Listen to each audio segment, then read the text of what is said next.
अरे हाँ यार पिंकी, मैं टाइम से आ जाऊंगी तुझसे मिलने के लिए। अरे तुझे क्या लगता है कि सिर्फ तेरा ही मन कर रहा है क्या मुझसे मिलने का? अरे मुझे भी बहुत मन कर रहा है। अपने को कितना टाइम हो गया ना मिले हुए, पूरे 1 साल हो गए हैं। 1 साल बाद मिलेंगे।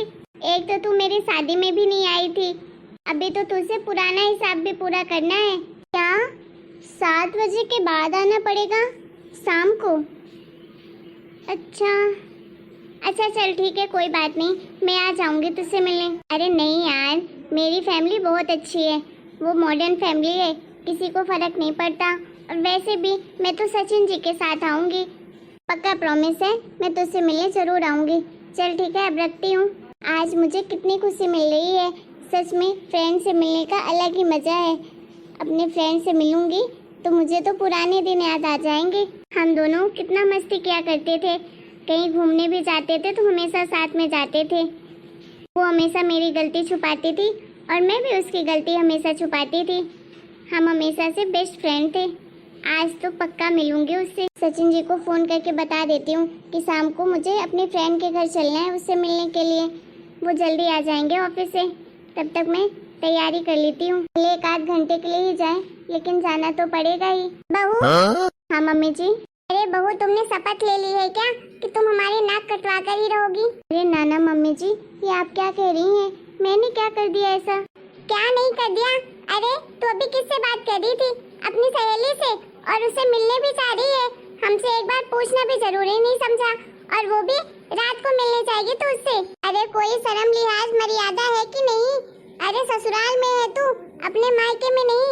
यहाँ के कुछ रूल नियम है, जब देखो अपनी मनमर्जी करती रहती है। नहीं मम्मी जी, मैं आप लोग से पूछ कर ही जाती अपनी सहेली से मिलने के लिए। भला ऐसा कभी हुआ है कि मैं आपसे ना पूछूं? मैं तो आपको बताने ही वाली थी। अरे आपको पता है मम्मी जी, मेरी सहेली मुंबई में रहती है, वो बहुत दिनों के बाद आई है। वो तो मेरी शादी में भी नहीं आ पाई थी क्योंकि वो प्रेग्नेंट थी ना, इसलिए मुझे काफी दिनों से उससे मिलने का मन था और उसे भी बहुत मन था मुझसे मिलने का।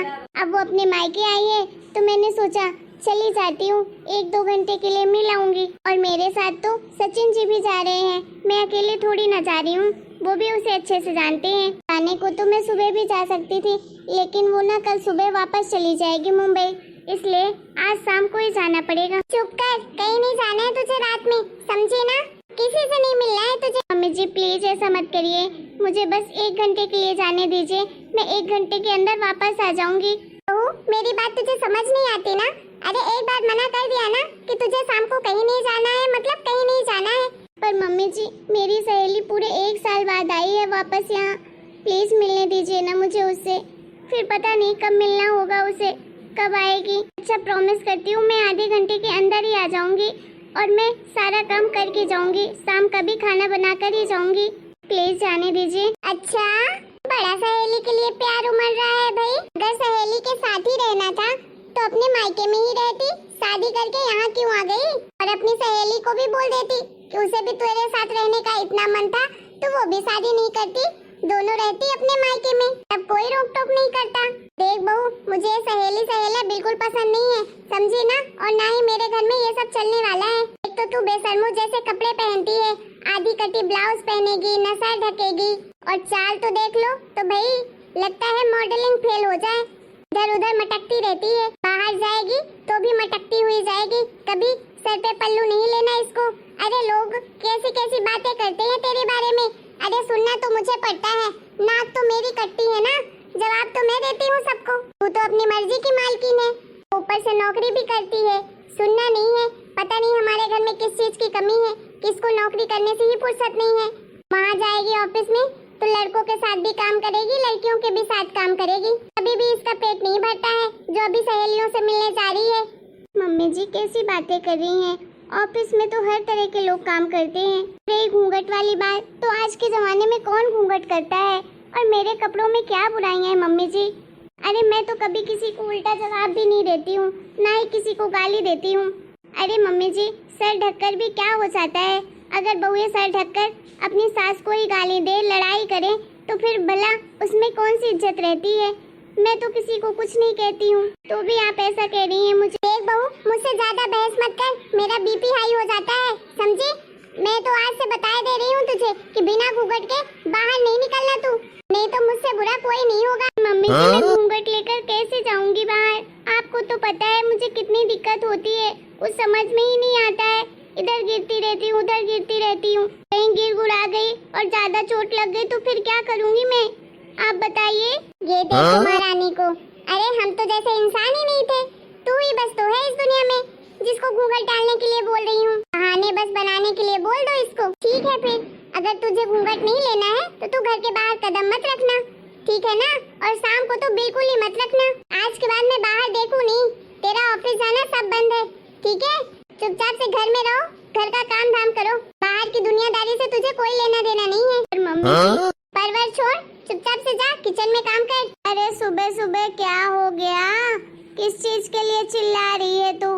सारा घर सर पे उठा के रखी है, किस बात पे बहस हो रही है तुम दोनों की?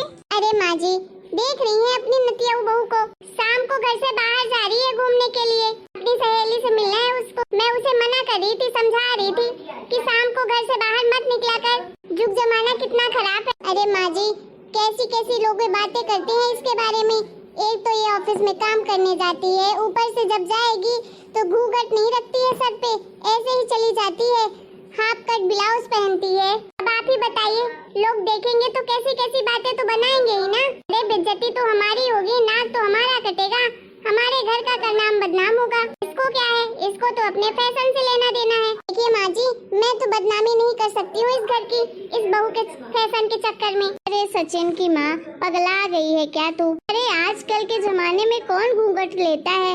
सबकी बहुएं तो ऐसे ही रहती हैं। क्या बुराई है अगर वो घूंघट नहीं लेती है तो? अरे बहू तुझे नहीं पता कि जमाना बदल गया है, आजकल के जमाने में कोई लेता नहीं है घूंघट घूंघट। अरे बहू जमाने के हिसाब से इंसान को बदलना चाहिए, तू जबरदस्ती अपने कानून क्यों थोप रही है बेचारी बहू पर? अरे माँ जी आप भी उसी की राग बोल रही हैं। अरे जमाना बदला है लेकिन संस्कार तो नहीं बदले, परंपराएं तो नहीं बदली, इस घर के नियम तो नहीं बदले। अब क्या जमाना बदलने से परंपराएं भी बदल जाती हैं क्या? अरे जब मैं शादी करके इस घर में आई थी तब तो मैं इतने से घूंघट लेती थी। हमारे जमाने में तो साड़ियाँ भी भाई कॉटन की हुआ करती थी, इतनी मोटी, कुछ दिखाई भी नहीं देता था, तो भी 24 घंटे घूंघट में घूमते थे। तब तो मैं नहीं गिर गई, नहीं मर गई, मैं भी तो हमेशा घूंघट में ही रहती थी ना। हम तो भाई अपने सास ससुर के सामने, अपने पति के सामने, सबके सामने लेते थे घूंघट। सचिन की माँ घूंघट में तो हमेशा मैं भी रहती थी। अरे हम तो 24 घंटे घूंघट में रहते थे। जब मैं शादी करके आई थी ना तब तो अपने पति के सामने तक घूंघट लेकर बैठती थी, ससुर के सामने, आस पड़ोस के कोई लोग हो सबके सामने इतने से आधे पेट तक घूंघट आगे करती थी और पूरा दिन काम भी करते थे। हमारे जमाने में तो भाई ना तो चक्की होती थी ना कुछ, इतना घूंघट करके रोज रात में पीसते थे गेहूं को, धान कूटते थे जिससे सुबह का भोजन बन पाए। और तो और बच्चों को नहलाते समय, सुलाते समय हर टाइम घूंघट में रहती थी, चाहे कितनी गर्मी हो चाहे ठंडी हो। लेकिन बहू तुझे पता है ना कितनी दिक्कत होती थी घूंघट लेने में, इतनी दिक्कतें होती थी, गिरते मरते रहो फिर भी काम करना पड़ता था घूंघट में ही, कोई कुछ नहीं सोचने वाला था। जरा सा हटा दो तो मेरी सास प्रवचन शुरू कर देती थी। एक गर्मी में तो पूरे शरीर में फुंसी निकल आती थी तो भी सर से घूंघट नहीं हटता था। लेकिन बहू ये तो मैं नहीं भूल सकती ना कि घूंघट लेने में कितनी समस्याएं होती थी। माँ जी परवर छोड़ बहू, तू जबरदस्ती का हुक्म मत चला बहू के ऊपर, समझी? काजल बहू तुझे अपनी सहेली से मिलने जाना है ना तो चले जाना बेटा सचिन के साथ टाइम से, ठीक है? लेकिन बेटा टाइम पर आ जाना, ठीक है? थैंक यू दादी माँ। ठीक है दादी माँ, मैं आधे घंटे के अंदर वापस आ जाऊंगी। ठीक है बहू, जा बेटा। माँ जी आप भी ना, आपके सामने तो मैं कुछ बोल ही नहीं पाती हूँ, लेकिन आपने तो अपनी नतिया बहू को सर पे ही चढ़ा कर रखा है, कुछ उसको कहते ही नहीं है, उल्टा मुझे ही डांटने लगती हैं और आपकी वजह से मैं भी कुछ नहीं कह पाती हूँ उसे। इस तरह से वो कैसे इस घर के तौर तरीके संस्कार सीखेगी? एक तो उसका ऑफिस जाना मुझे बिल्कुल पसंद नहीं है, फिर भी आपकी वजह से मैं उस चीज में नहीं बोलती हूँ। मेरा बस चलता तो मैं कब का उसे ऑफिस छुड़वा चुकी होती, लेकिन आपकी वजह से कुछ कर ही नहीं पाती हूँ। अच्छा देख बहू, तू बता अरे जब तू इस घर में शादी करके आई थी तो तुझे भी तो हर चीज में परेशानी होती थी ना। डर के मारे मुझसे कह नहीं पाती थी, लेकिन होती तो थी। तू घूंघट लेती थी तो तुझे परेशानी नहीं होती थी क्या? अरे शादी के पहले तेरी भी तो सहेलियां रही होंगी, तेरा भी तो उनसे मन किया होगा मिलने का, लेकिन तूने डर के मारे बोला नहीं होगा कहीं मैं तुझे उनसे मिलने ना जाने दूं। मेरा कहना ये है बहू कि जो कुछ हमने सहा है जरूरी थोड़ी ना है कि आगे की पीढ़ी जो आए उसे भी वही सहना पड़े। अरे हम अच्छी चीजें क्यों नहीं सीखते हैं? जरूरी है कि हम पीछे की बुराइयां भी आगे लेकर चलें।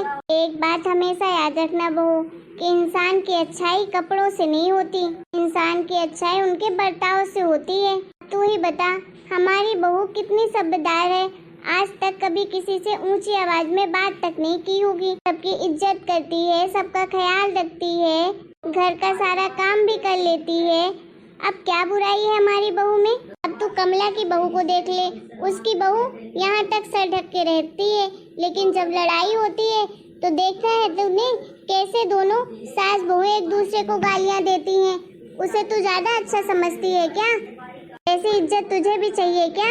अगर वैसी चाहिए तो बता दे अपनी बहू को। नहीं माँ जी, सही कह रही है माँ जी, आप हमारी बहू सच में अच्छी है। नहीं तो आजकल की बहुएं तो भाई काम करने के नाम पर तो रोने लगती हैं, बहाने ही बहाने बनाती हैं। एक काम बोल दो तो सीधे मना करती हैं। अरे हमारी खुद की बेटी को देख लीजिए, उसकी सास कभी एक आध काम बोल दे उसे तुरंत मना करती है, मेरे पास फोन लगाती है कि मम्मी मेरी सास तो काम करवाती है। मुझे तो समझ आ गया माँ जी कि हमारी बहू में कोई बुराई नहीं है, हमारी बहू बहुत अच्छी है और ऊपर से जॉब करने वाली बहू है, फिर भी कभी अपने जॉब का अपने पैसों का घमंड नहीं दिखाती है। चलो भाई, तुझे समझ तो आ गई। चलिए माँ जी खाना खा लेते हैं। चल बहू।